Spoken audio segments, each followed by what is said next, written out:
नमस्कार, MP news cast में आपका स्वागत है। मैं हूं आपके साथ दीप्ति भटनागर। आइए शुरुआत करते हैं दिन भर की कुछ खास खबरों के साथ। आज बंडा में वन भूमि अधिकार के लिए जन पैरवी जनसभा में आदिवासी समाज एकत्रित होकर मंडी प्रांगण से एसडीएम कार्यालय तक जन जागरण यात्रा के साथ वन भूमि अधिकार एवं काबिज भूमि पर पट्टा दिलाने हेतु बीजेपी के वरिष्ठ नेता सुधीर यादव आदिवासी एकता बैनर तले आज एसडीएम बंडा को सौंपा ज्ञापन। और सुधीर यादव ने कहा, हमारी पार्टी और हमारी पार्टी के कार्यकर्ता हम सब आदिवासी समाज को वन भूमि अधिकार एवं काबिल भूमि के पट्टे दिलाने का काम करेंगे। जिला ब्यूरो चीफ दुर्ग सिंह यादव की रिपोर्ट। में लगभग सभी जगह मेरा प्रवास होता रहता है और ये समझ में आता है कि बहुत सारे आदिवासी लोग इस समस्या से पीड़ित हैं।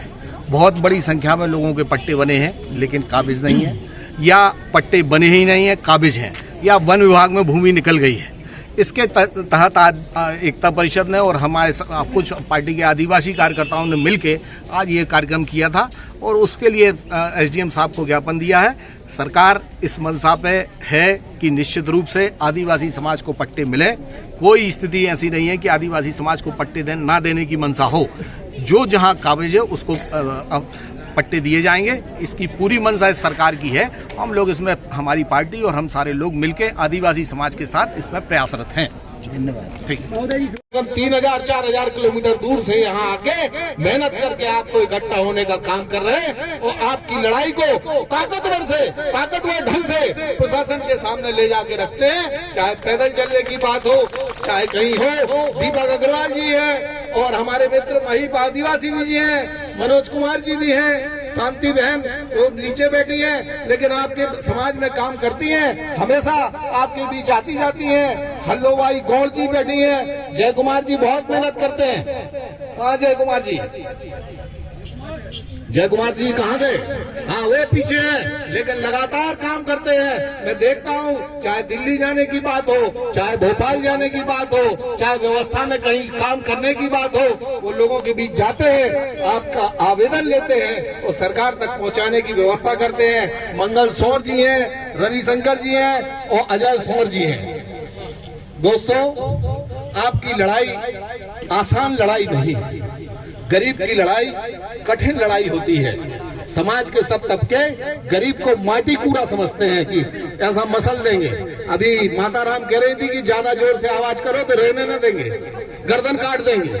अभी कह रही थी हमारे बाजू में बैठे, ये बात सत्य है, ये बात झूठ नहीं है। ये बात सही है कि गरीब की आवाज जब उठती है तो गांव के बड़े लोग, समाज के बड़े लोग आगे उसका हनन करने का प्रयास करते हैं। लेकिन ये सरकार, इस देश में परिवर्तन है। परिवर्तन कैसे है आप कहेंगे इस बात को? इस देश के नंबर 1 पे प्रधान जो बनाया, द्रौपदी मुर्मू जो राष्ट्रपति है, वो आपके तबके से आगे इस देश में बनी। ये 70-75 साल के इतिहास के राजनीतिक इतिहास में ऐसा कभी नहीं हुआ। राष्ट्रपति आपके समाज का बनाया गया। सिर्फ क्यों? क्योंकि इस देश में लगभग 18-20% आबादी आपके समाज की है। और मैं कई बार कहता हूँ, कई मंचों से इस बात को कहता हूँ कि अगर आप काम करना छोड़ देंगे तो ये बड़ी बड़ी बिल्डिंगें काली पड़ जाएंगी, ये खेत सूखे रह जाएंगे, कोई नहीं रहेगा इनको। क्योंकि आपने पसीना भागे अपना काम किया है तो ये खेती, फसल, ये घर, ये ट्रैक्टर इसलिए चलते हैं। छोड़ दीजिए काम, बड़ा आदमी कर ही नहीं सकता, वो घर से ही नहीं हिलेगा, वो चला ही नहीं सकता ट्रैक्टर, वो खेती में हर बखर चला ही नहीं सकता। लेकिन आप पीछे रह गए। आपको जरूरत है ऐसे लोगों की जो आपके बीच आके, जैसे हमारे शंकर साहब हैं, अजय भाई हैं, अग्रवाल साहब हैं, ऐसे लोग आए और आप इनकी मदद करें। आपकी आवाज जनता के बीच से उठ के प्रशासन के कान में जाए। बात सही? अपनी माता की आदिवासियों की आवाज कमजोर नहीं रहना चाहिए। ये जरूरी है, जब आवाज बुलंद होगी तभी बात बुलंद होगी। बोलिए सबरी माता की, सबरी माता की।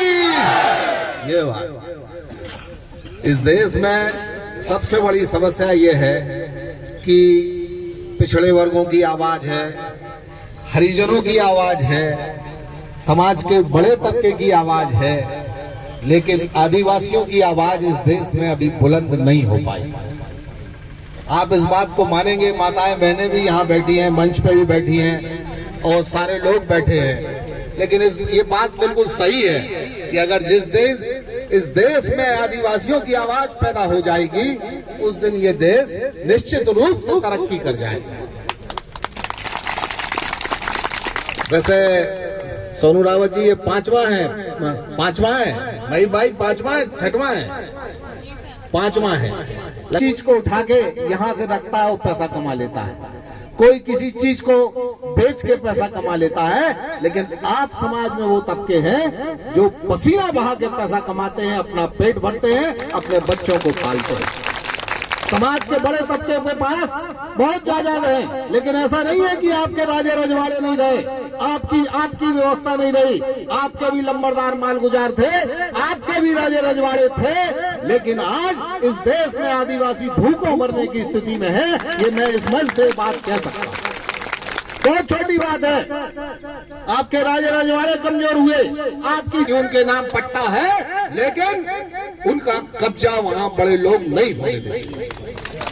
ये बात सैकड़ों लोगों की समस्या है, और थोड़ा बहुत गरीब 1 एकड़ 2 एकड़ आधा एकड़, इससे ज्यादा तो कोई नहीं।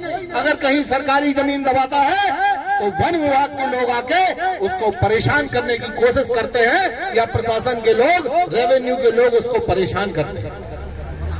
ये लड़ाई इस बात की है, बिलेनी के लोग यहाँ होंगे, उनके भी कुछ ना कुछ जब्त किया गया होगा, उनकी भी समस्याएं हैं। ये लड़ाई इस बात की है कि आपको कोई जो जंगल की जमीन है वो आपकी है और आपकी ही रहेगी। वहां के राजा आप थे और आप ही रहेंगे, कोई नहीं रोकेगा। मित्रों, बहुत सारी समस्याएं हैं, प्रशासन के लोग आपको परेशान करते हैं, इसमें भी कोई दो मत नहीं। कुछ ना कुछ जब्ती बनाते हैं, छोटा मोटा इंजन है, पाइप है, वही लेके चले जाते हैं, लेकिन ये एकता परिषद का